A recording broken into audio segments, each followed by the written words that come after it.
your area, within Metro Manila, hindi ka limitado within the Philippines or even Asia. You can have customers from different part of the world, and that's the beauty, and that is why you can literally make millions doing what I'm about to share you today. So ano ba exactly yung product na ibibenta dito, Sir John? And we're talking about info products, right? So information products. So meaning these are, I'll share with you later more in details, but these are the product that gives information and help people solve their problem.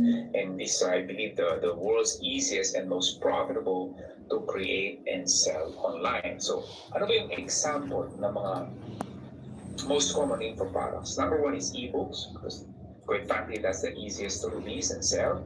You can be online courses, you can be webinar, it could be podcasts, it could be guides and manuals, or even online workshops or virtual workshops. But I believe if you're just starting in this world of info, profitable for you will be, that is right, ebook. Okay, digital product I'll share with you guys why. Number one, it's almost 100% profit margin. So not many businesses can give you such margin because an ebook is a computer physical product. Kaya pupunta ka sa manufacturer, order ka sa China, or even sa Divisoria, there's a cost. With a computer file or a digital file, right? Wala kang ganong cost. So in other words, tubong lugaw yung kikitain mo for this business. Number two, very little risk. Why? Well, unlike, again, many traditional businesses that will take up a lot of your time to even get started in this business, you can run this part-time.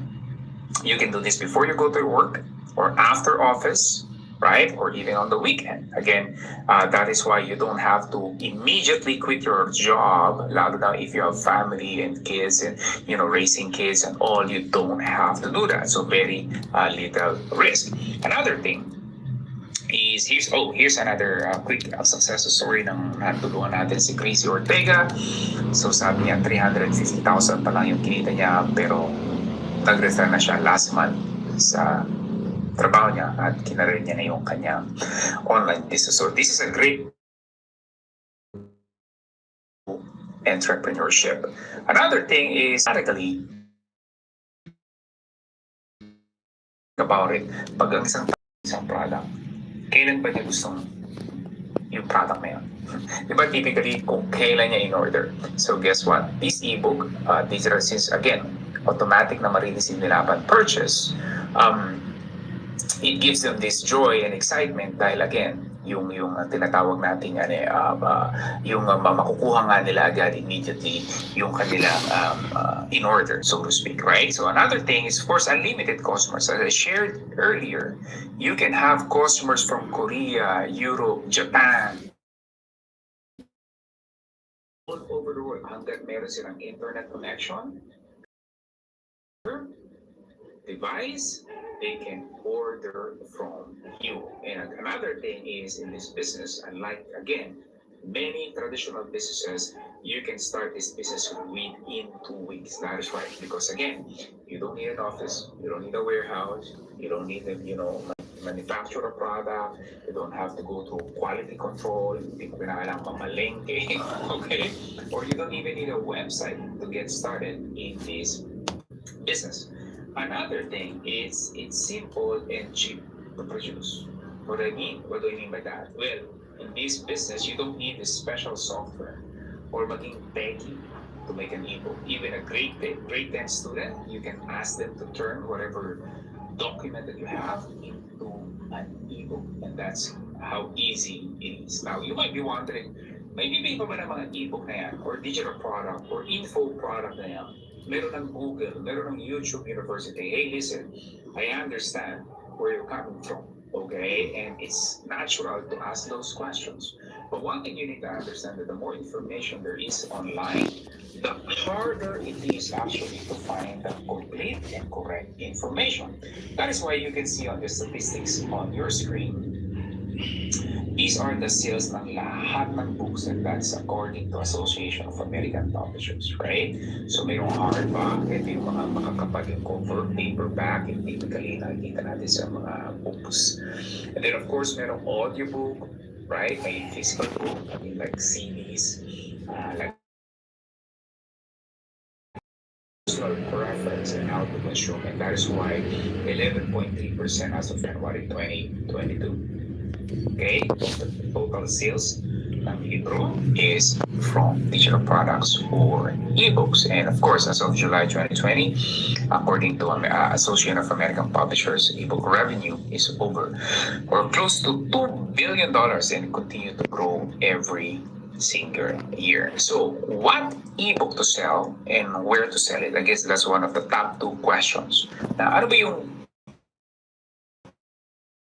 and most importantly, saan ko siya pwedeng some of the things that you want to think about, okay? Market problems equals millions of pesos. Market problems equals millions of pesos. So what do I mean? So you don't want to create just an information, an ebook. Sure, meron yan information lahat sa Google. What you would like to focus on is picking a small market that you can serve. And then, ano ba yung challenges, pain, frustrations nila that they want to solve. And then, you create a product. Millions of pesos. Again, remember, sa Philippines alone, they're online. And globally, there are can't remember the exact number, but like billions of people are online. And again, in this business, you can have customers from different part of the world and can make money, semi-passive income, right? So here's the biggest secret in this business, okay? People will spend money to solve a specific problem. So we are not talking about stories and novel and biography. No, we are, when they say ebook, at least from what I teach to people, is find a problem that, and then create again a solution. So here's some example in here. Okay, number one, yung mga how to pay off your credit card bills, right? Ganong karami yung tao may raming utang. If you can come up with a product that will solve that problem, great. How to potty train your child. So may mga magulang dyan, maliliit na anak, di ba? Nung initially, nung maliit pa sila, ang hirap turuan. Gumamit ng banyo.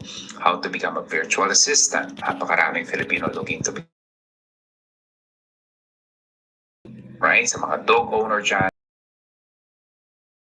how to quit smoking, and so on and so forth. You can just imagine, if you look around, especially in the world that you live in, may mga problema yung grupo dyan o yung tao dyan. And again, all you have to do is create an ebook that solves that problem, and people will be gladly to pay you for that, right? So how to create your first ebook? Kung hindi ka naman writer, hindi ka naman author, so hindi man ako expert, hindi naman ako magaling sa English. Okay, so here's the thing. ChatGPT or artificial intelligence or AI machine will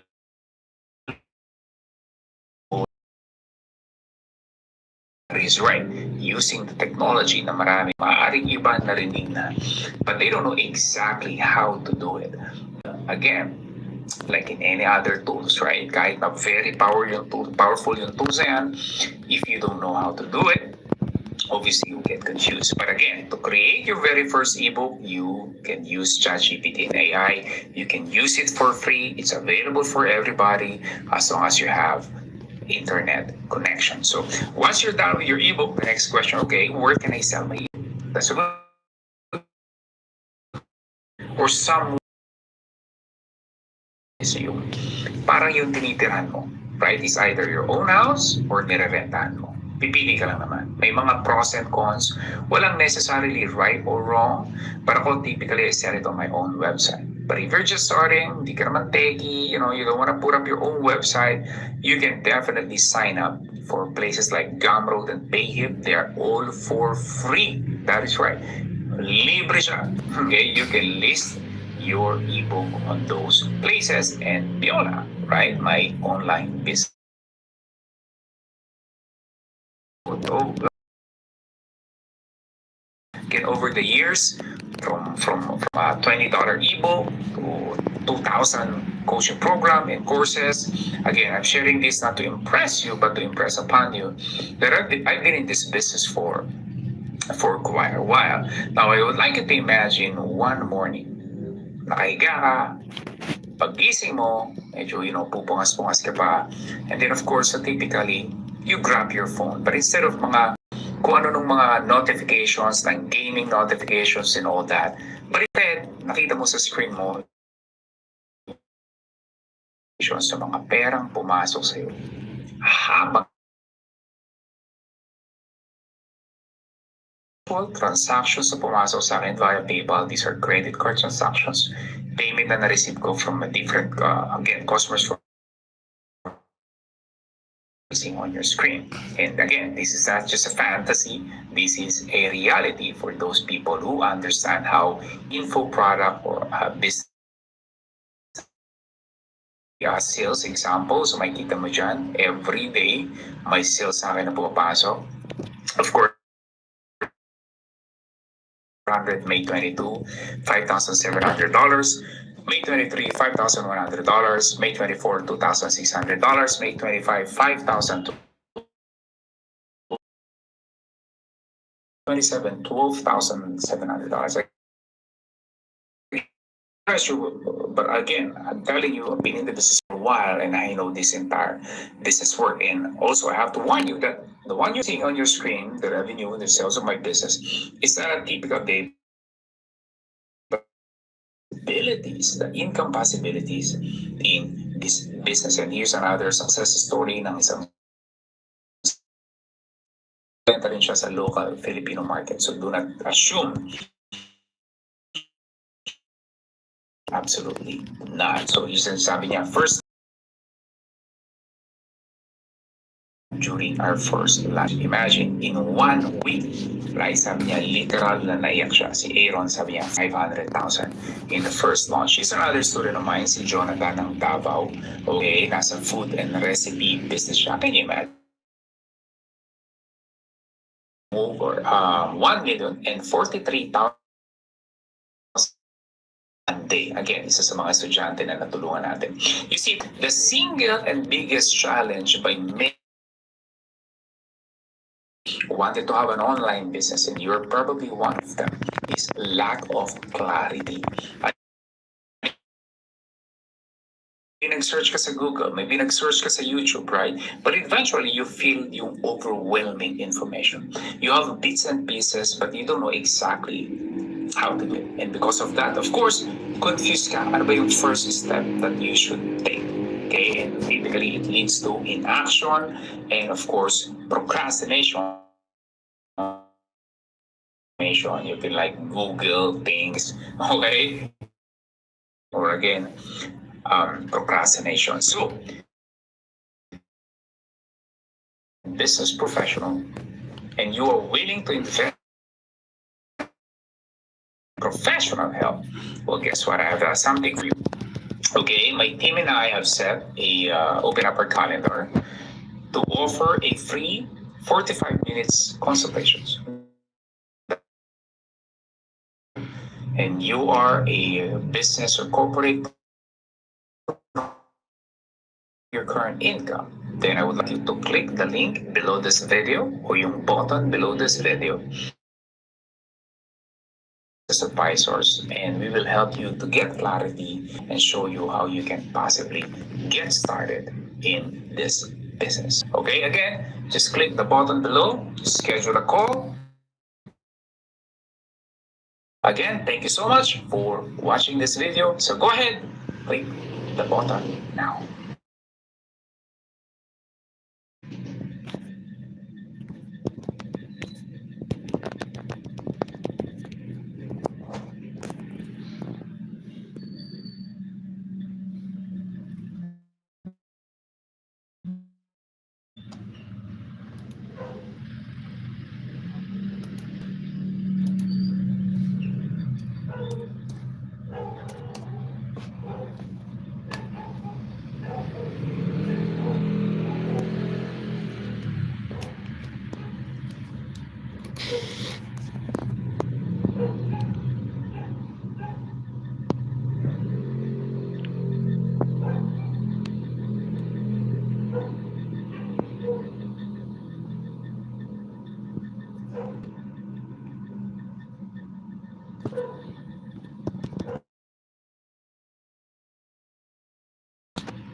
That social media can use and social media manager can use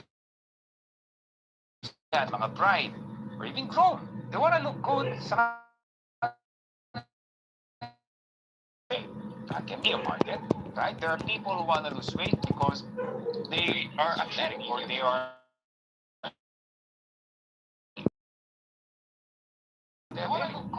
okay, they may not be super obese, but because diabetes is a problem, that can be one.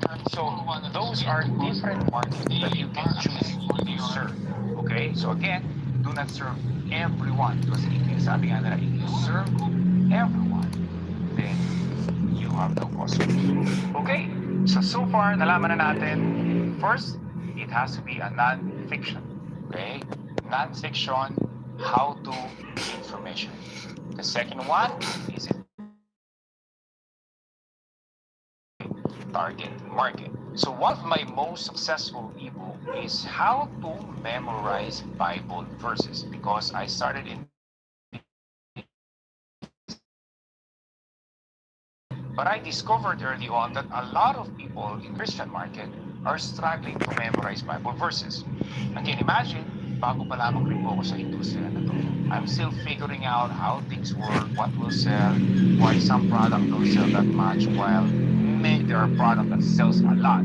Okay? So initially, ang target ko, okay, so I have a how-to information, check, right? It solves a problem, memorization problem, check. But then yung third one was a problem for me.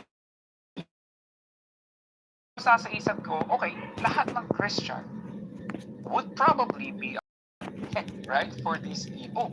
But I was very wrong. I was wrong. Why? Because again, dahil nga wala akong alam sa marketing and selling, I assume that everyone or every Christian should be interested in here. One thing that I've learned as I market and sell that ebook, which I sold over $500,000 or over 25 million pesos from that one digital file is this. Yung mga interesado lang on how to memorize Bible verses, basically share the message, exhort, or yung mga devout Christians. So, when I start to market and sell my product, those are the people that I target sa mga sales and marketing materials ko, which of course we will. But it is very, very, very important na yung pinag-uusapan natin so far is are the foundation of a successful ebook business. That is because one of the most common mistakes people make when they try to start in this ebook business, the very first question actually they ask is, Sir John, where should I sell my ebook? Because ang nasa isip nila, ang sikreto nasa platform. That's where you're gonna sell a lot. But here's the thing, your question might be right. But if you ask the question on the wrong time or the wrong sequence, maaaring mali yung sagot na makukuha mo o hindi mo makukuha yung resulta na gusto mo. So, I'm gonna give you an example. Kunwari, ingredients, merong flour, sugar, egg, and so on and so forth. Tama? So, hindi mo naman sa pagsasama-samahin mo lang eh. And then suddenly, yes, you have a very good cake or bake naging successful yung cake na binake ko. Of course not. It's the same thing with my phone number. Even if I give you my phone number, the digits of my phone number, but if I give it to you in a wrong sequence, matatawagan mo ba ako?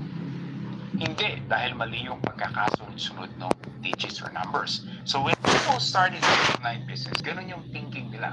Malaman lang nila kung anong platform, on Facebook ads, thinking may ebook business nila. Absolutely not.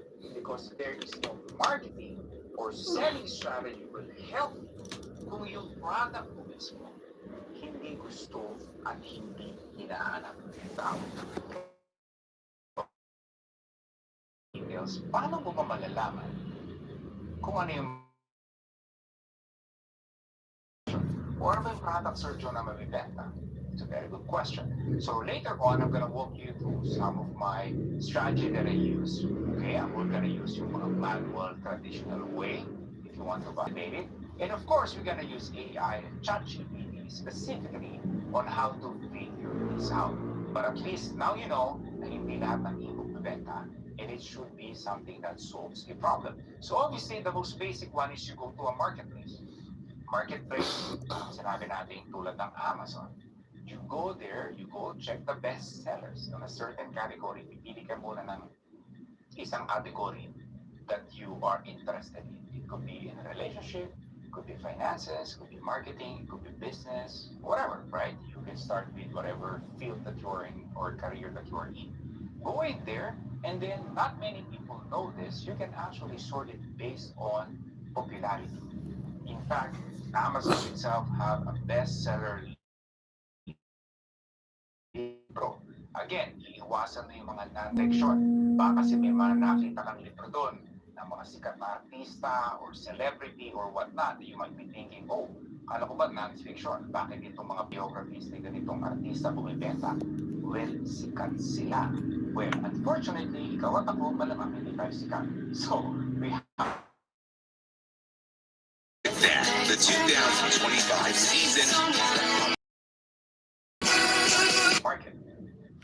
One of my favorite low-key, sabihin na natin, hindi alam ng lahat is Facebook groups. That is right. Because some Facebook group, normally, they already have a gathering, right?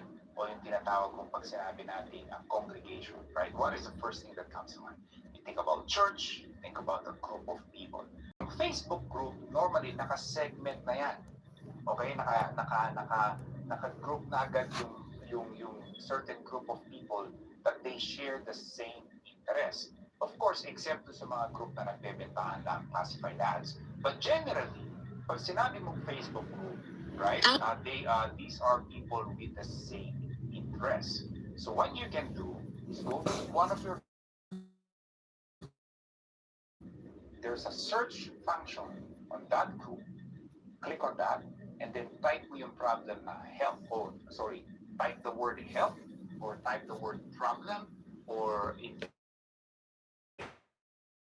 how to, and you'll be surprised, different questions, different problems that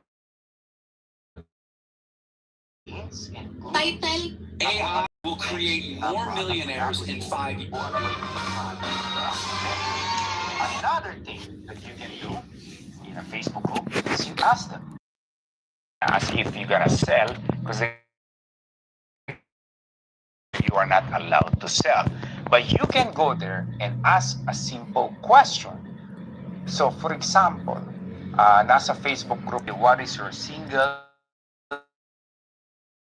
ano yung X, and this can be a topic that they might be interested in, right? So, for example, you belong on a certain group ng mga nagkikito diet. Okay? So you can go there, hey, what is your single biggest question about keto diet? Okay? So for example, you belong in a group ng mga social media marketer or people who market their Instagram account, for example, para mas specific. You can go there, hey, what is your single biggest question about marketing on Instagram or growing your list or growing your followers on Instagram? Okay? So again, what is your single biggest question about that? Blank is the most common problem. So I did that, say, in one of my demonstration, I went to a group of mga makeup artists, right? So what is your single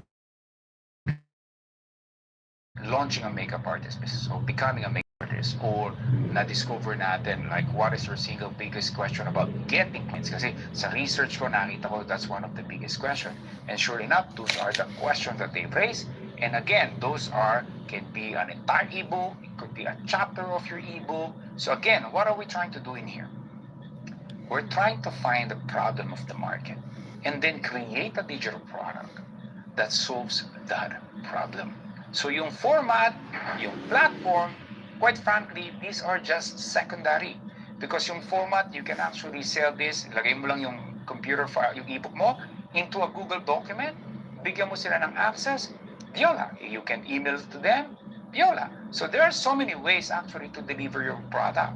But the key there is, again, there has to be a problem, it has to be a how-to, non-fiction, and there has to be a specific market that you are serving. I know, paulit-ulit ako, but because that is the foundation of all these digital product business na pinag-uusapan natin. Alright, now let's go to Sir John, how do I use AI or ChatGPT? What I'm going to do is I'm going to my computer and I'm gonna demonstrate to you exactly on how to use AI or specifically ChatGPT. Pero yung ibibigay ko pong prompt or advice sa inyo can work with nearly any AI technology. But because I'm a fan of ChatGPT and basically that's what I use 99.999% of the time, okay, yun yung gagamitin natin sa tool. Let's go. When using AI or ChatGPT, nila mismo hindi malinaw on exactly what you want to do. You see, AI, this ChatGPT, for example, it is a very, very powerful machine. So, imagine mo, ang namamalayan mo lang yung typical na, say, motorsiklo or sasakyan. But then suddenly you have like this really expensive sports car na ida-drive mo. Now, if you don't know what you're gonna do or what you're doing, you're gonna crash and burn. Tama? Or bumili ka ng mamahaling DSLR camera with an expensive lens. Eh, ang alam mo gamitin eh, yung so for example, yung sa phone, the power and the opportunity right in front of you. And same thing with AI. So that is why what I teach before I go to ChatGPT or AI is yung tinatawag kong clarity sentence framework, and you can see it on your screen right now. So basically, before we even ask AI or ChatGPT to write an ebook for us, again, what we're trying to do in here is to make money. Okay, we're not trying to become a New York Times best-selling author. Okay, we're trying to find a topic na bibenta na almost guarantees, but everything starts with this clarity sentence framework.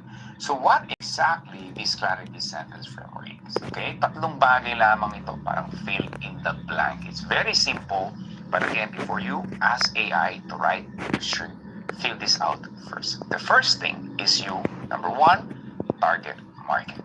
Okay, so yung entire sentence, by the way, it says, I help blank who are struggling with blank through blank. So tatlo lang, again, the first one is target market. Sino ba yung target market mo? Sino ba? Right? So, huwag ka nang lumayo.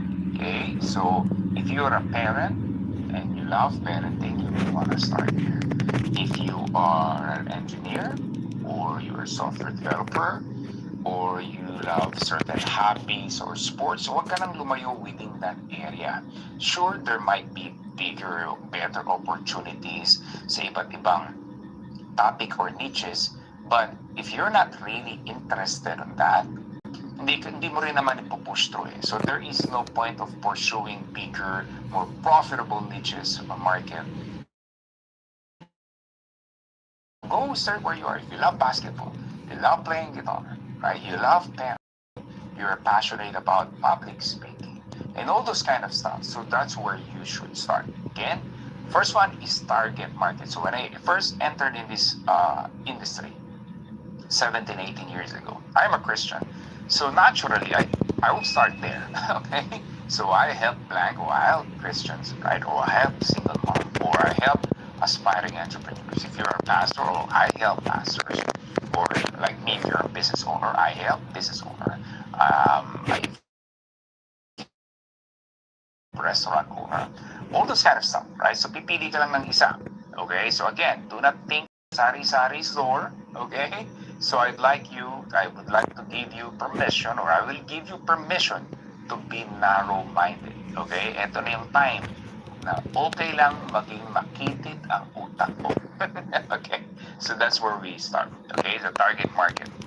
The second part is yung problem and desires. Okay? It is easy to assume. So for example, you're a single mom. It is easy to assume that you fully mom because you feel like, or you are a parent na merong yung anak mo may ADHD o yung anak mo merong autism. It's easy to assume that you fully grasp every parent out there because you are one of them. Of course, that's a big mistake because we all live in a bubble. So for example, understand, fully grasp the challenges ng business owners out there because we all live in a bubble. Yung buhay natin, yung perspective natin sa buhay based lang. So number two, that this is the time where we will ask AI for help. Again, fully mag-grasp natin yung problema ng market. Remember, in this business, we are trying to what? Solve people's problems so that way, mas madaling bigyan nila tayo ng pera because we help them. Okay, so that's the thing. And then the third one, yung core concept or yung unique mechanism. Because you might be asking, or at the back of your head, you are thinking, Sir John, may bibili pa kaya ng ebook ko or digital product ko? Eh, meron ng expert on this, right? Go internet out there, for example. as well. And they have, credentials and years of experience. This, believe me, the answer is yes. Okay? And this is this core concept in number 3, yung unique mechanism natin. This will separate you from the competition. Okay? So again, this is an entire full course that I'm giving you right now. Some people charge me for, rather people pay me to go through with this, but I'm gonna give it for free. Okay, so again, we're gonna walk here step by step, so you have to stay with me. That is okay. Again, confusion, normal lang yan. Okay, so umpisa, dahil hindi ka natututo kung hindi ka, so hindi ka nalilito. So, right? Okay, so ngayon, fill up na natin yung ating clarity sentence framework. So, I help, okay, para just for the sake of this demonstration,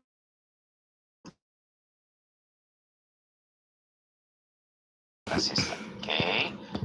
In my workshop, I ask people para mas engage kami. I ask them, okay, sino yung gusto nyong i-target natin, right? Obviously, there are a lot of them. There are hundreds of people. And they give me different target market. Okay? I help aspiring virtual assistant, right? So ngayon, the next question is, okay, ano yun yung major problems and desires nila? Okay? And this is where GPT will more to pick a problem na may pera. Because again, remember, o hindi lahat ng problema, willing sila magbayad. Okay, so now nandito ngayon kasi sa ChatGPT.